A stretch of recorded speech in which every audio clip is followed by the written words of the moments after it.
Hello everyone, my name's Matt and welcome to another week of Vectra news. But as you might have noticed by now, we have a brand new look and feel to it. Anyway, here's what we do have coming up in today's episode. Rockstar reveals new features for the upcoming PC release of GTA 5. Square Enix announces a new Deus Ex game for current gen consoles and PC. Warner Brothers is making a Five Nights at Freddy's movie. And a new LEGO game called LEGO Dimensions has now been announced. So with the highly anticipated PC release of GTA 5 next week, Rockstar have revealed some information about some of the new features you can expect that will be exclusive for the PC. On launch day, which is April 14th, you'll be able to try out two new big features, one of which is Director Mode and the other is the Rockstar Editor. The Director Mode will allow you to set up your own scenes, you'll be able to place characters, pedestrians, animals, pretty much wherever you want in the world, and then once you've outlined a scene you can alter the weather, change your wanted status, the time of day, even the density of the pedestrians and the traffic. And when you've established this scene, you can mess around with triggering various gestures and character-specific dialogue clips, and players will also be able to unlock various characters, heist crew members, animals, and special pedestrians, all that can be used in the specific mode.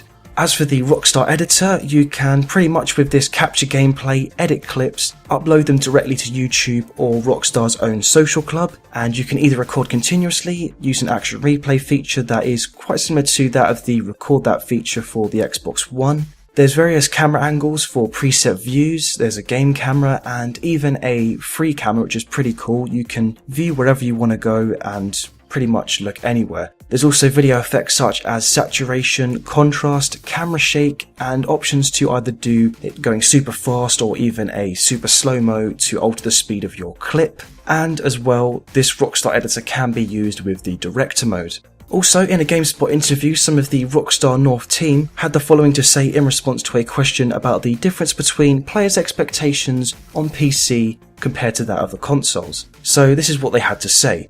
PC players want the freedom to set their game up in a way that maximises the opportunities their system provides. So the main thing we are focused on is flexibility, with a lot of graphical and control options so players can customise the game and play it as they want.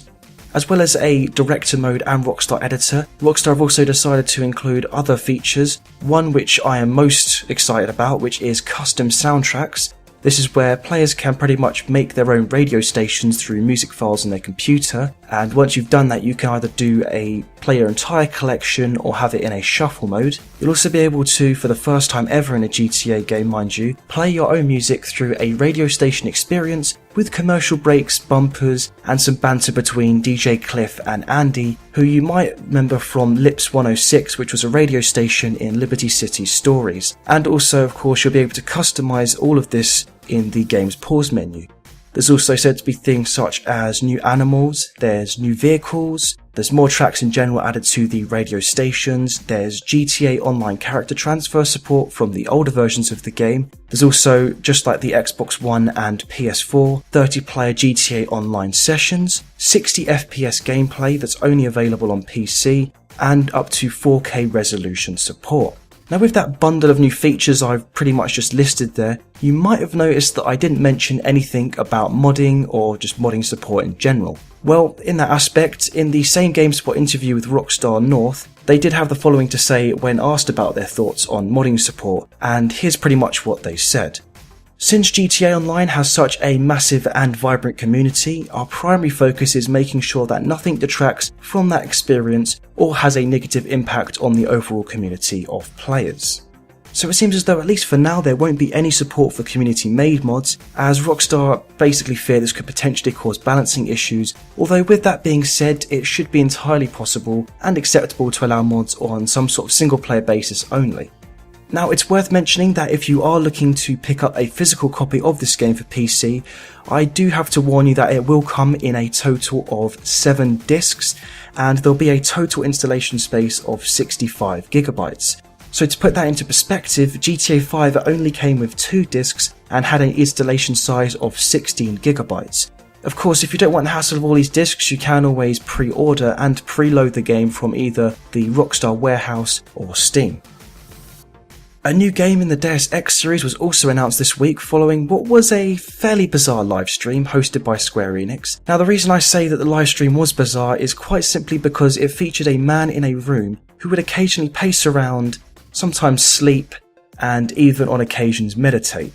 As you can imagine, this has pretty much confused everybody as to what the hell they were watching. However, it turns out this was essentially something of a PR stunt to gain attention for the recently announced game Deus Ex Mankind Divided that will be available on PS4, Xbox One and PC. Deus Ex Mankind Divided takes place 2 years after the events of the last game, and there's also a return of Adam Jensen as the main character. This announcement was revealed slightly earlier than expected though, after leaked screenshots and details were discovered on NeoGAF, including the Deus Ex cover for Game Informer and images that show off some of the world's environments, and even a brief look at a few customization options for your guns.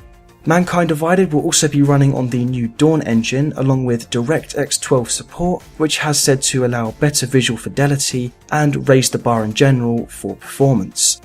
These are pretty much all of the details mentioned so far, and there has been no mention of an expected release date just yet. However, if you do check out the first official trailer for the game, you might learn some new things about the direction the story is going in for this installment in the franchise. The popular point-and-click indie horror game Five Nights at Freddy's, which has already received 2 sequels within the space of a year now, is likely going to be made into a movie. News broke out on Tuesday that Warner Brothers have picked up the rights to the game and they're intending to adapt the series into a feature film. One of the producers, Seth Grahame-Smith, has stated that they want to turn the horror game into an insane, terrifying, and weirdly adorable movie, and the creator of Five Nights has also followed up by saying that he believes that the story of this game really lends itself to being a movie. For those of you who might not have heard of this game before, here's just a brief summary of the backstory. So the entire game takes place in a building called Freddy Fazbear's Pizza, which is essentially a much darker version of a Chuck E. Cheese. And at this dark and creepy pizza place, there's an animatronic animal band that play songs for the kids during the day and are pretty much completely harmless. However, once it turns to night, it's a whole different story as the same animal band will start to malfunction and they'll go on a murderous rampage. This is where the goal of the game comes into play, with you being the player locked inside this building and you're essentially trying to avoid these furry machines of death from killing you.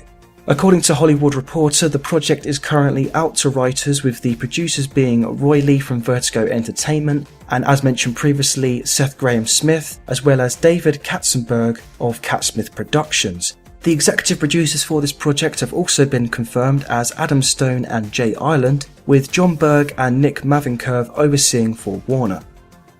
A new LEGO game by the name of LEGO Dimensions is on its way, with a Skylanders-like peripheral and a September release date. LEGO Dimensions features characters across various different universes, including The Lord of the Rings, The Wizard of Oz, DC Comics, and even Back to the Future. Earlier this week, images were teased of Batman, Gandalf, and Wildstyle from the LEGO movie, along with the text #BreakTheRules. Since then, an official trailer has surfaced, and it appears as though actual toy Legos will be involved in this game. As seen in this trailer, comedian and actor Joe McHale is seen putting together said peripheral, which is pretty much a portal-like model with an area at the front where you can place all your characters. From the looks of things, it will feature the same functionality as those seen in Skylanders, Disney Infinity, and Nintendo's Amiibos. So, if you love LEGO games and you love the idea of one that involves film and comic universes colliding, you'll be able to pick up a copy of the game on September 29th for PS4, PS3, Xbox One, Xbox 360 and Wii U.